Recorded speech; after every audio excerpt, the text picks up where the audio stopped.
Bismillahirrahmanirrahim. Assalamualaikum warahmatullahi wabarakatuh. Selamat datang, Alhamdulillah kita dipertemukan dalam kajian Al-Quran untuk menambah ilmu dan keimanan kita. Hari ini kita akan mengaji surah Al-Baqarah ayat 5, sebuah ayat yang syarat dengan petunjuk dan janji dari Allah bagi orang-orang yang beriman dan bertakwa. Mari kita mulai dengan membacakan ayatnya. Bismillahirrahmanirrahim. Ulaika ala hudam mir rabbihim wa ulaika humul muflihun. Yang artinya mereka itulah yang tetap mendapat petunjuk dari Tuhan mereka dan merekalah orang-orang yang beruntung. Ayat ini adalah puncak dari rangkaian ayat-ayat yang menggambarkan orang-orang yang mendapat hidayah, yakni orang-orang beriman yang mengikuti petunjuk Allah dengan sepenuh hati. Dalam tafsir Ibnu Katsir dijelaskan bahwa mereka ini adalah golongan orang-orang beriman yang disebut di ayat-ayat sebelumnya, yang mengimani hal-hal gaib, mendirikan sholat, menunaikan zakat, dan berpegang teguh pada Al-Quran, serta wahyu-wahyu terdahulu. Karena keimanan dan ketaatan mereka, Allah menjanjikan hudan atau petunjuk dan keberuntungan dalam kehidupan. Makna tersirat dari ayat ini adalah bahwa hidayah atau petunjuk adalah anugerah Allah yang khusus diberikan kepada mereka yang memenuhi syarat keimanan dan ketaatan. Ibnu Katsir menekankan bahwa petunjuk ini bersumber dari Rabb mereka, yang berarti petunjuk yang diberikan langsung dari Allah, pemilik dan pemelihara mereka. Ini adalah petunjuk yang akan membawa mereka menuju kebaikan dunia dan akhirat.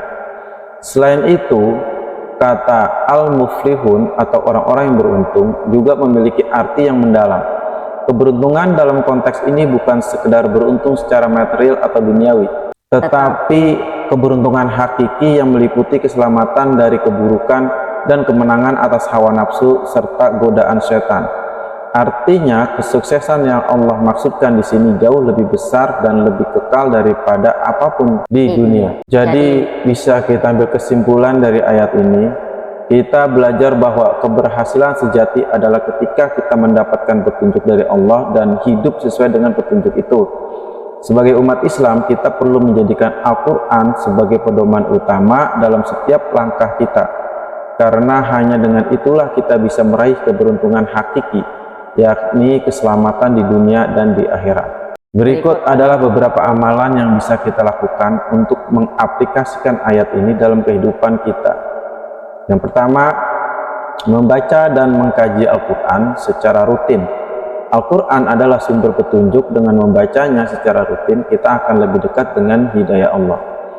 Allah berfirman, yang artinya ini adalah kitab yang kami turunkan kepadamu, penuh berkah agar mereka merenungkan ayat-ayatnya dan agar mendapat pelajaran orang-orang yang mempunyai akal. Quran Surat Sad ayat 29. Yang kedua, mendirikan sholat dengan khusyuk. Sholat adalah pilar yang menghubungkan kita dengan Allah. Mendirikannya dengan penuh kekhusyuan adalah cara untuk menjaga hidayah tetap di dalam hati kita. Rasulullah SAW bersabda, yang artinya sesungguhnya amal pertama yang akan dihisap dari seorang hamba pada hari kiamat adalah sholatnya. Jika sholatnya baik, maka baik pula seluruh amalnya. Hadis riwayat At-Tirmizi nomor 413. Kemudian yang ketiga, membiasakan sedekah atau menolong sesama. Salah satu amalan yang menunjukkan keimanan kita adalah zakat atau sedekah. Ini adalah bukti bahwa kita tidak hanya memikirkan diri sendiri, tetapi juga peduli terhadap umat. Dalam hadis lain, Nabi Muhammad Rasulullah SAW bersabda, yang artinya, orang yang penyayang akan disayangi oleh yang maha penyayang. Hadis riwayat At-Tirmizi nomor 1924. Kemudian yang keempat, berdoa agar tetap dalam hidayahnya. Doa adalah bentuk kerendahan hati kita kepada Allah. Kita perlu memohon kepada Allah agar selalu diberi petunjuk dan kekuatan untuk menjalankan syariatnya. Dalam doa Nabi, yang artinya, wahai zat yang membolak-balikan hati, teguhkanlah hatiku di atas agamamu. Hadis riwayat At-Tirmizi nomor 2140. Jadi saudara-saudariku, marilah kita berusaha menjadi orang yang disebut dalam ayat ini, yaitu orang yang mendapat petunjuk dari Allah dan termasuk golongan yang beruntung. Semoga kita selalu diberi kekuatan dan keteguhan dalam mengikuti jalan yang lurus. Amin ya rabbal alamin. Jika teman-teman merasa video ini bermanfaat, jangan lupa untuk like, share, dan subscribe agar kita bisa terus belajar bersama. Demikian, wassalamualaikum warahmatullahi wabarakatuh.